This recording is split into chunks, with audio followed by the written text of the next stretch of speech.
પાટણ નાગરિક સહકારી બેંક લિમિટેડની આગામી ચૂંટણીને લઈને પ્રગતિશીલ પેનલે ચૂંટણી પ્રચારને વેગ આપ્યો છે। પેનલ તરફથી કુલ 15 ઉમેદવારો ચૂંટણી મેદાનમાં છે અને સભાસદોનો વિશ્વાસ મેળવી બેંકના સર્વાંગી વિકાસને વધુ ગતિ આપવાનો સંકલ્પ વ્યક્ત કરવામાં આવ્યો છે। પ્રગતિશીલ પેનલના અગ્રણી જંતીભાઈ પટેલે જણાવ્યું હતું કે પાટણ નાગરિક સહકારી બેંક વર્ષોથી સભાસદોના વિશ્વાસ અને સહકારથી પ્રગતિના માર્ગે આગળ વધી રહી છે।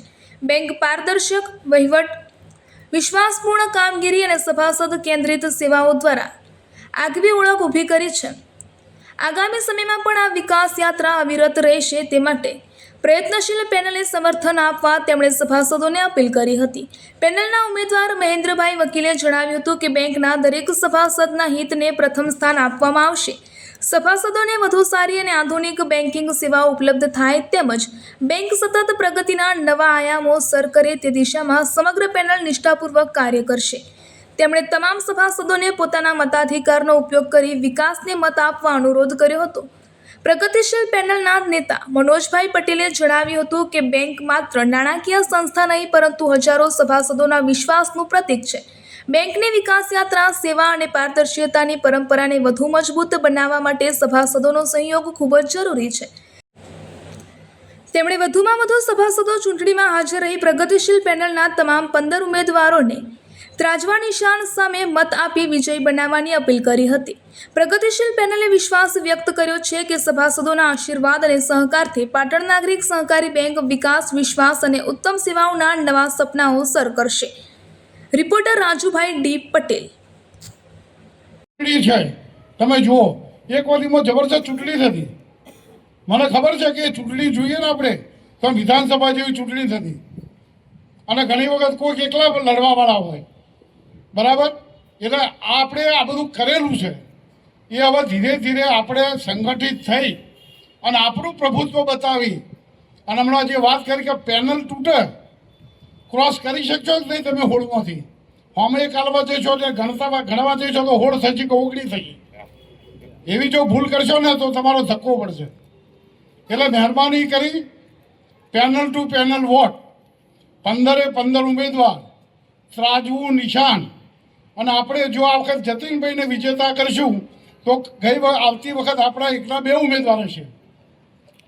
બીજી પેનલ પણ વિચારશે કે ભાઈ આ સમાજ એક છે, નાના બાર કરવા પાટી સમાજ, સખવાડા પરિવાર, એની શું તાકાત છે તમારે બતાવવાની છે। તો મિત્રો આજે વિનંતી એક કરવાની છે, આપણે સૌ સાથે મળી આ જેને અપીલ કરી આપણને એ પ્રમાણે આપણે સૌ 100% મતદાન કરીએ, ત્રાજવાના નિશાન ઉપર કરીએ, પેનલ ટુ પેનલ કરીએ અને જતીનભાઈને બહુમતીથી જીતાડીએ અને આપણે સૌ સંગઠિત રહીએ અને આપણે હાલે બીજી બધી પ્રવૃત્તિઓ પણ ચલાવો સમાજથી।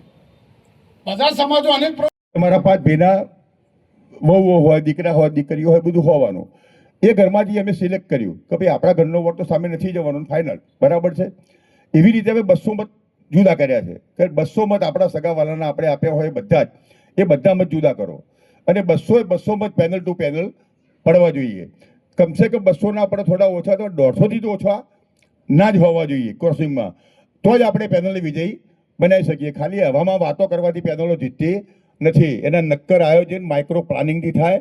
અને અમે તો એ પણ પ્લાનિંગ કર્યું છે કે અમારા ઇતર સમાજના જે મિત્રો છે એમને બીજી પેનલ સાથે કંઈ લેવા દેવા હોતા નથી, એ પણ આપણા કોઈ પેનલ કાપવાનો નથી, એને મતદાન ટુ મતદાન કરવાનો છે અને પેનલ ટુ પેનલ મત આપવાનો છે। આજે હું તમારી સામે બધા ભાઈ આપણે ઊભા થઈને સંકલ્પ કરો, હાથ ઊંચા કરી